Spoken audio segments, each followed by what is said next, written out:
একবার চারজন মৃত মানুষ স্বর্গের দরজার সামনে দাঁড়িয়েছিল। স্বর্গের দরজা তখনও বন্ধ ছিল। চারজনের মধ্যে প্রথম জন ছিল একটা মহারাজা, দ্বিতীয় জন বিশিষ্ট ব্যবসায়ী, আর তৃতীয় জন মহাপণ্ডিত, আর চতুর্থ জন ছিল একজন হতদরিদ্র সাধারণ মানুষ। তারা চারজন নিজেদের মধ্যে কথা বলছে। মহারাজা প্রথমে বলল, আমি একটি দেশের মহারাজা ছিলাম। আমার প্রচুর ঐশ্বর্য, নামডাক, প্রতিপত্তি ছিল। আমার দেশের মানুষ সবাই সুখী ছিল। এই স্বর্গের দরজা আমার জন্য খুলবে। দ্বিতীয় জন ব্যবসায়ী বলছে, আমি জীবনে প্রচুর দান ধ্যান করেছি, গরিব মানুষকে খাইয়েছি, আমারও ঐশ্বর্য কিছু কম ছিল না। এই স্বর্গের দরজা আমার জন্যই খুলবে।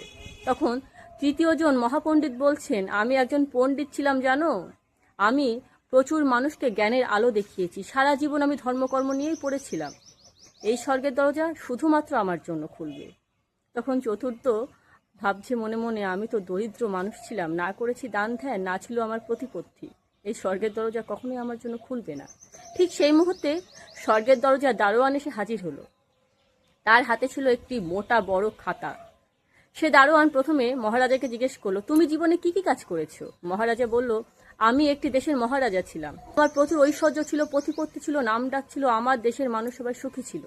তখন সেই দারোয়ান খাতা উল্টে বলল, হ্যাঁ, তুমি যে কথাগুলো বলছো ঠিকই বলছো, তোমার অনেক ঐশ্বর্য ছিল, প্রতিপত্তি ছিল, তোমার দেশের মানুষ ভালোই ছিল, কিন্তু তুমি তোমার দেশের সীমানা বাড়ানোর জন্য প্রচুর যুদ্ধ করেছো, তার জন্য প্রচুর মানুষ মারা গেছে, তোমার দেশের সাধারণ মানুষ অনেক মারা গেছে, তাদের পরিবার শেষ হয়ে গেছে, তার জন্য এই স্বর্গের দরজা তোমার জন্য খুলবে না।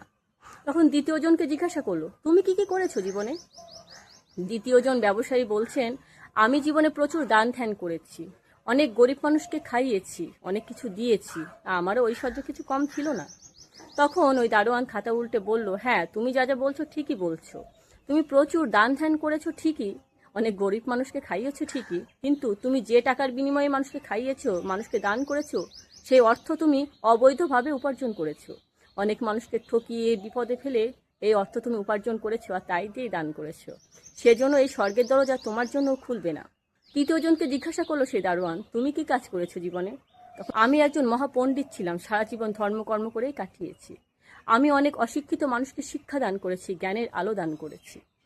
তখন সেই দারোয়ান খাতা উল্টে বলল, হ্যাঁ, তুমি যা বলছো ঠিকই বলছো, তুমি মানুষকে জ্ঞানের আলো দেখিয়েছো ঠিকই, মানুষকে অনেক শিক্ষা দান করেছো ঠিকই, কিন্তু শুধু মানুষকে দানই করেছো, সেই শিক্ষার আলো তুমি তোমার জীবনে কখনো ফলাওনি।